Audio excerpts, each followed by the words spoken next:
Inilah kondisi terkini rumah dinas anggota DPR RI di Kalibata, Jakarta Selatan. Rumah dinas ini tidak akan ditempati lagi oleh anggota DPR periode 2024-2029. Sebagai gantinya, mereka akan mendapatkan tunjangan perumahan. Sekjen DPR Indra Iskandar memperlihatkan beberapa kerusakan pada rumah dinas yang dinilai tidak lagi layak untuk ditempati. Jadi seperti ini, itu baik bocoran ini sebenarnya kelihatan sedikit ya, tapi kalau didorong nih, ininya sudah busuknya sudah bagian banyak ini ya. Semacam ini juga kalau misalnya di rumah sebelah itu ada bocoran, biasanya bergerak juga ke rumah sebelahnya karena temboknya itu nempel.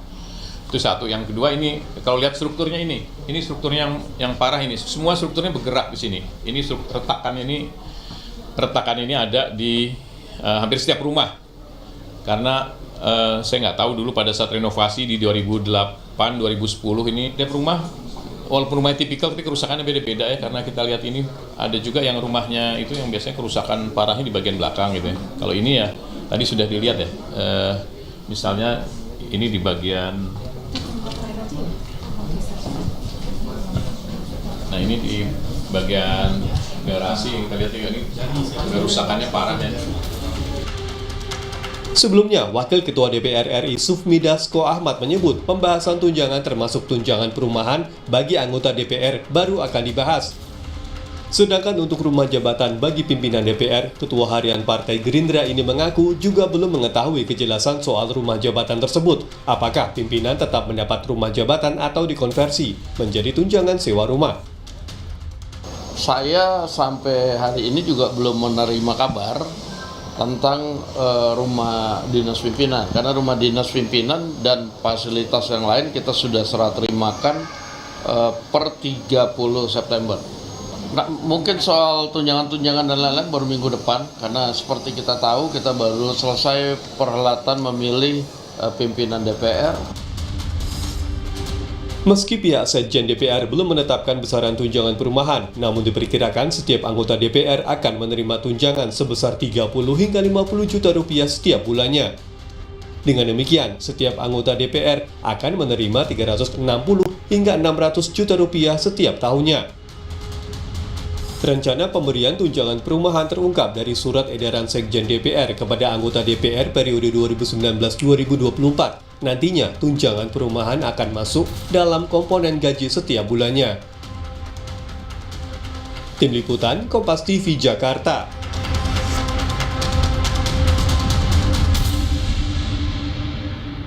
Meski hitung-hitungan soal berapa jumlah tunjangan perumahan yang akan diterima anggota DPR setiap bulannya masih dalam pengkajian.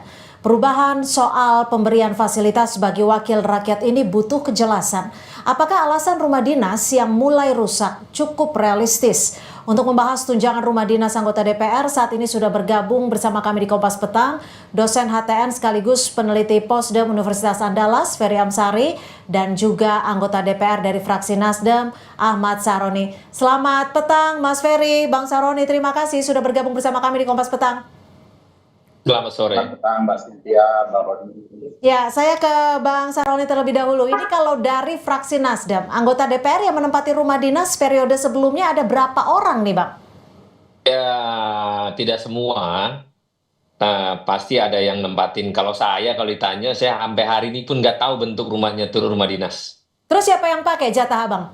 Kebetulan saya punya staf yang jaga untuk merawat rumah tersebut.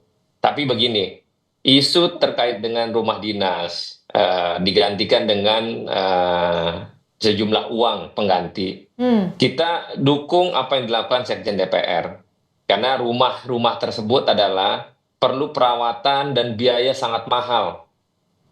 Jadi, dengan pengeluaran yang dikasih per bulan, dengan perawatan yang dilakukan oleh Kesekjenan DPR, dilakukan kepada rumah dinas di Kalibata misalnya contoh, itu bahkan bisa 3-4 kali lipat mahalnya daripada harus menggantikan uang. Nah, di sisi lain, ya maaf nih, kan anggota DPR yang terpilih 580 anggota DPR, kan sebelumnya pasti punya rumah lah.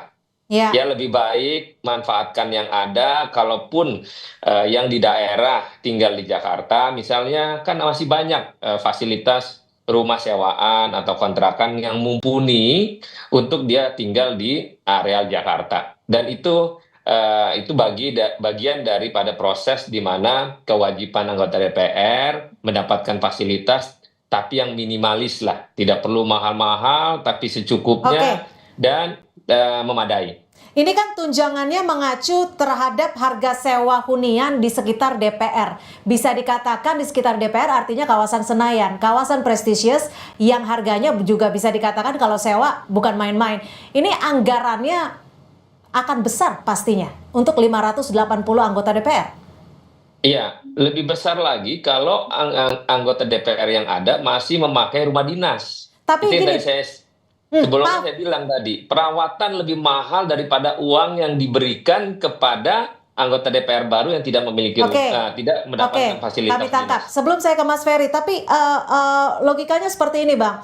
Rumah dinas ini kan aset negara. Artinya, walaupun tidak dipakai, mau tidak mau harus diperbaiki supaya aset negara ini juga tidak sia-sia dan tidak dimakan rayap lah istilahnya. Kalau begini nantinya juga akan diperbaiki dong rumah dinasnya, dan di sisi lain harus memberikan tunjangan, akan double pengeluarannya. Bisa aja dipergunakan untuk kepentingan lain. Jadi kalaupun ada kepentingan lain, itu Kementerian Keuangan negara dalam hal ini untuk menyikapi hal tersebut agar pada hal-hal untuk perawatan tidak lagi dikeluarin. Ada prosesinya, sama kayak tanah punya negara dipakai untuk bisa kerjasama dengan para pihak untuk bisa menguntungkan. Itu upaya untuk mendapatkan satu kerugian yang lebih besar lagi. Baik, begitu. saya ke Mas Ferry. Mas Ferry, gimana penggantian rumah dinas menjadi tunjangan menurut Anda cukup efisien tidak? Ya, sejauh ini kalau kita bicara mana kebijakan yang paling tepat, apakah dilanjutkan rumah dinas atau kemudian ada tunjangan khusus, kita tidak tahu alat ukur kebijakannya apa. Memang tadi alasan Bang Roni mengatakan beban biaya perawatan jauh lebih besar. Apakah itu benar atau tidak kan juga perlu dipertanyakan oleh publik, karena yang membuat kebijakan adalah orang yang butuh, ya, anggota DPR sendiri. Semestinya kebutuhan DPR itu dikaji dari perspektif jauhnya konflik kepentingan. Bagaimana kalau kemudian anggaran ini diperuntukkan agar kebutuhan perumahan yang diinginkan anggota DPR itu menjadi jauh lebih layak karena soal keinginan dan kepentingan mereka, padahal negara tidak punya kesanggupan. Nah, saya mau ambil contoh, dulu Parlemen Inggris juga punya berbagai masalah tertentu. Nah, ketika dibuat kebijakan dalam konteks undang-undang, yang punya konflik kepentingan tidak boleh ambil kebijakan. Misalnya Bang Roni ada di Jakarta, dia tidak butuh rumah dinas, dia bisa ikut buat kebijakan. Tetapi orang yang tidak tinggal Jakarta, butuh rumah dan segala macam, dia tidak boleh karena ada konflik kepentingannya di sana. Nah, ini bercampur baur ya, antara yang punya konflik kepentingan dengan anggota DPR yang bukan tidak mungkin dapat keuntungan. Misalnya Bang Roni sudah kaya, punya rumah, lalu dapat juga tunjangan perumahan, kan jadi kasihan kita rakyat-rakyat gitu ya. Jadi ini bagaimana bisa buat kebijakan yang menghindari konflik kepentingan itu. Dulu misalnya yang menarik Bang Roni, Senat Amerika itu sebagaimana juga anggota parlemen kita punya wewenang untuk menaikkan gajinya sendiri. Itu dikomplain oleh publik. Dan kenapa? Karena dia ada motif konflik kepentingan. Karena dia mau naikin gajinya sendiri. Maka sekarang keluar kebijakan baru, itu di dalam konstitusinya bahkan, bahwa mereka boleh naikin gaji, tapi berlaku untuk anggota parlemen berikutnya. Maksud Anda ini artinya salah satu bentuk atau cara untuk menaikkan gaji dengan menukar rumah dinas menjadi tunjangan? Kurang lebih, jadi begini maksudnya, boleh saja anggota parlemen dapat tunjangan, tetapi jangan diberlakukan untuk dirinya sendiri. Untuk anggota parlemen berikutnya oke lah, karena itu akan jauh dari konflik kepentingan. Oke, gimana Bang Syaroni? Jadi jangan buat Gimana Jadi Bang gini, Saroni Bang menanggapi Ferry. ini? Karena memang ada perspektif saat ini juga beredar di masyarakat bahwa ini untuk kenyamanan pribadi, bukan kepentingan rakyat. Oke, gini, secara naluri manusia, Bang Ferry benar. Yang dapil Jakarta misalnya memiliki rumah, yang nggak perlu rumah misalnya. Tapi ada juga dapat uang yang memang sesuai aturan undang-undang di mana fasilitas itu ya diterima oleh para anggota. Setuju sekali. Tapi metode tentang dalam situasi yang sekarang adalah pemerataan dalam pikiran aturan yang dilakukan Kesekjenan DPR sesuai aturan undang-undang yang ada. Hmm. Nah, mungkin kalau antara di Inggris dengan di Amerika gitu ya, dengan format yang tadi Bang Ferry bilang, oke, coba dianulir kira-kira narasinya kita naikin gaji. Nanti Bang Ferry ada lagi nih, wah gila itu DPR, mau naik gaji gede-gede, rakyat tidak apa miskin katanya. Salah lagi nanti Bang Ferry. Jadi kita ini dalam situasi yang semua serba dipikirkan secara matang. Kalau ngomong kita pikirin, nah secara matang bahwa anggota DPR memiliki tanggung jawab penuh terhadap masyarakat di dapilnya masing-masing. Apa aja tuntutan untuk diberikan kepada masyarakat terkait di dapilnya bagi anggota-anggota DPR yang terpilih. Jadi Bang Ferry menyatakan itu ada benarnya Bang. Jadi kita mau formulasi terkait dengan aspek apapun, semua koridornya sesuai dengan aturan. Tapi Bang kita Saroni, lihat. kalau anggaran tunjangan jika dibandingkan dengan anggaran perbaikan rumah memang dalam 5 tahun ya, karena kalau memang diberikan tiap bulan selama 1 tahun 30 juta sekitar 360 juta. Kalau dikali 5 tahun kan anggarannya akan cukup besar juga. Akankah lebih sedikit jika diperbaiki, asetnya sehat, dan itu juga kembali ke aset negara?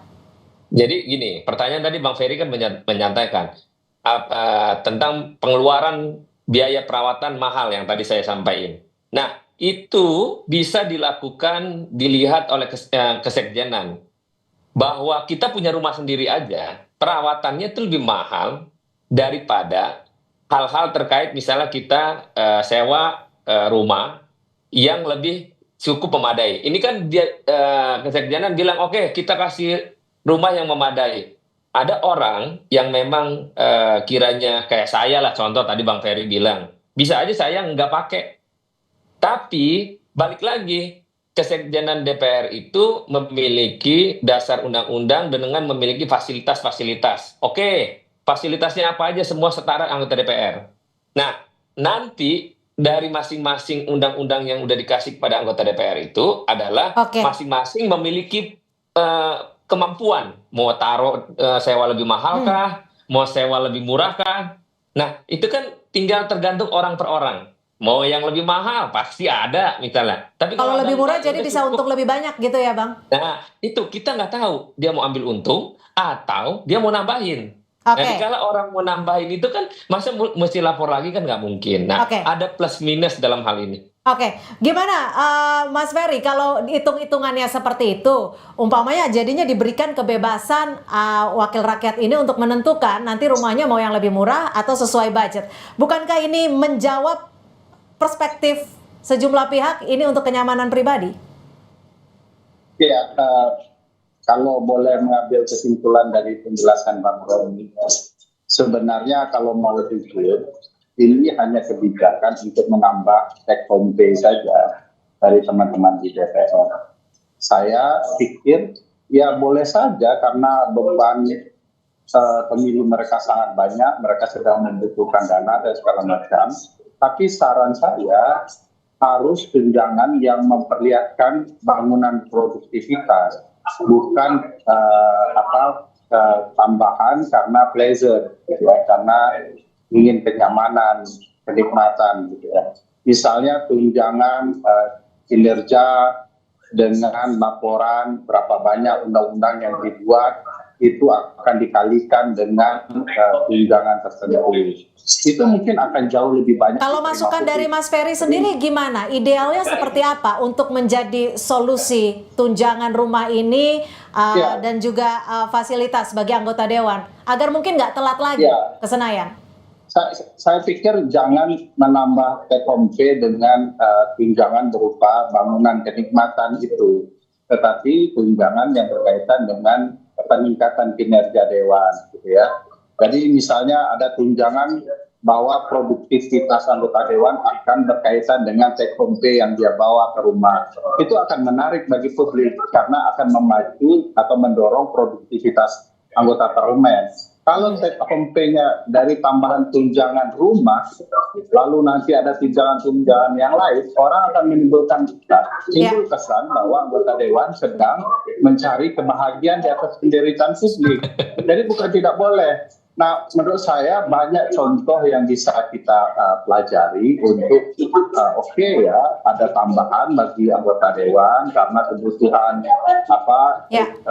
selesai pemilu, tetapi juga itu menggambarkan bahwa mereka tidak sedang menari di situasi ekonomi yang sedang sulit, gitu ya.